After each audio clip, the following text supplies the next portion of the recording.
on parle de 150 ans, il faut aller chercher. Fait qu'en ayant de l'aide, mais tu sais, mais ça fait... On remontait bien avant 150 ans, bien avant 1863. Il y avait l'épisode des Patriotes, mais il y avait aussi toute la partie de la Pointe du Buisson avec la présence amérindienne. Oui.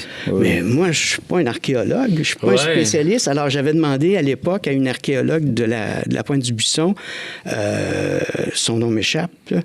En tout cas, chapitre 3.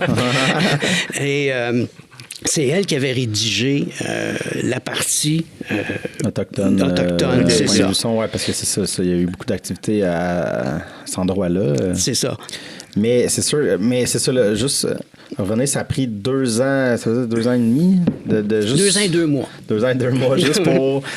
Déjà, parce que c'est quelque chose de prendre toute cette information-là, puis après ça, de l'enligner, puis de... Puis c'était aussi savoir comment raconter l'histoire.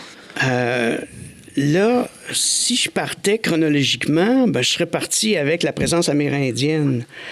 Alors...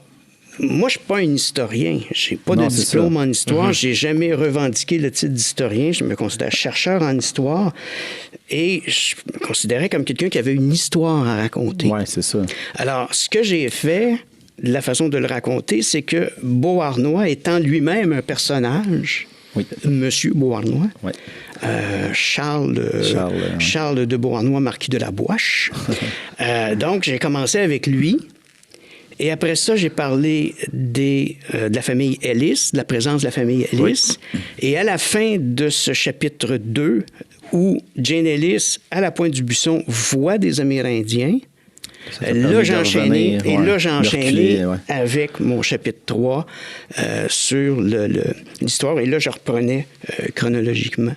Puis souvent aussi, j'ai parlé de choses qui ne sont pas arrivées nécessairement dans la ville de Beauharnois, mais qui ont eu une répercussion dans la région, comme la révolte des ouvriers irlandais lors du creusage du premier canal. Dans les années 1840-42. Il y a eu des morts d'hommes, là. Je veux dire, il y a eu une grève, l'armée a tiré, il y a des gens qui sont morts, mais c'est arrivé à Saint-Timothée, mais ça avait des répercussions dans la région. OK. Et même chose pour la prison. À Beauharnois, il y avait une prison qui a été démolie en 1939. Il y a un assassin, le plus célèbre dans la région, qui était Shortis, qui avait tué 2-3 gars. Okay. Et il a été emprisonné à la prison de Beauharnois. Mais, donc, je raconte l'histoire de Shortis, qui est arrivé à Valleyfield, mais... Conséquemment, comme le district judiciaire était à Beauharnois, ça a viré de bord, c'est rendu à Valleyfield. C'est une longue histoire. Comment ça s'est déplacé, là, les lieux de pouvoir se sont déplacés de Beauharnois à Valleyfield. Puis après ça a été le diocèse. En 1892, ils ont détaché Beauharnois de la paroisse du diocèse de Montréal, et c'est Valleyfield qui a eu le diocèse, et non pas Beauharnois.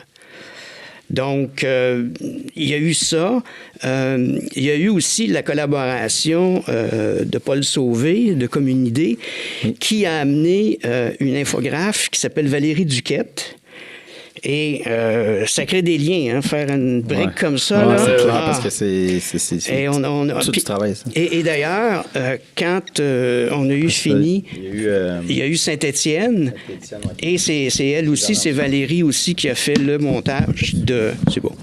c'est Valérie qui a fait le montage aussi de... Saint-Étienne, c'est venu après.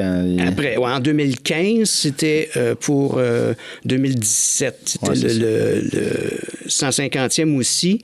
De la création de la municipalité. En fait, ils se détachaient de la municipalité de la paroisse de Saint-Clément. OK.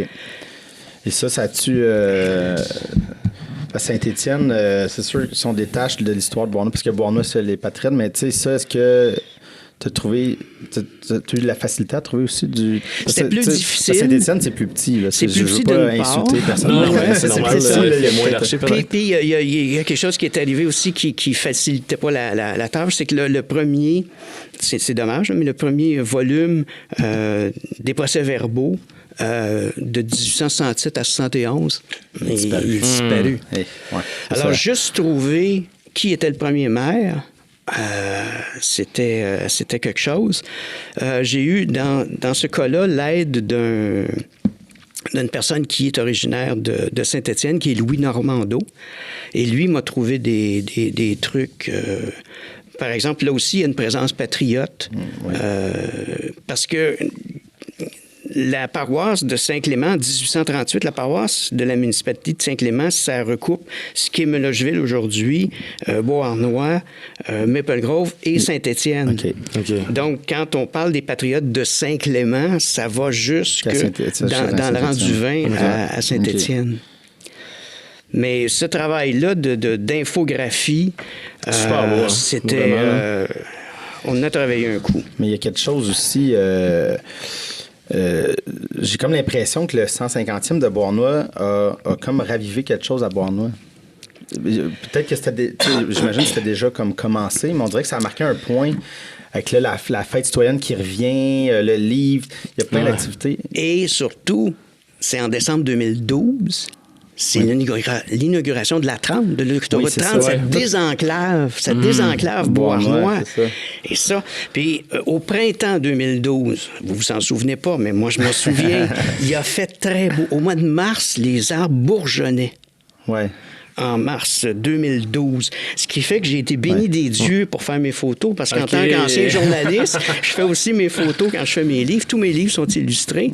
Ouais. Et à la fin de chaque chapitre, j'ai imprimé des photos anciennes, la plupart du temps d'Élie Gendron, et je laisse sur le même lieu, et je le clique. Okay. Alors, ça a eu beaucoup de succès. J'en ai au-dessus de 20. Donc, c'est pour ça que je me souviens qu'il faisait très beau. Puis je me rappelle les manifestations étudiantes aussi faisaient beau pendant ce temps-là. Ah oui, mais moi, j'étais pas aux manifs. Moi, j'étais vraiment ici. J'étais sous les piliers de la 30. Hein? Quand ils font ces autoroutes-là, c'est la même chose avec Samuel de Champlain à Montréal, le pont. Ils poussent les travées. Hein? Oui, c'est ça. Alors, il y a les piliers et ils poussent. Et je suis en dessous, là. C'était une forêt de piliers. C'était assez fantastique, les grues. Puis ça me donne des photos avec des grues rouges. Le ciel est bleu. C'était vraiment très, très beau à Pointe-du-Buisson. Là, c'était magnifique.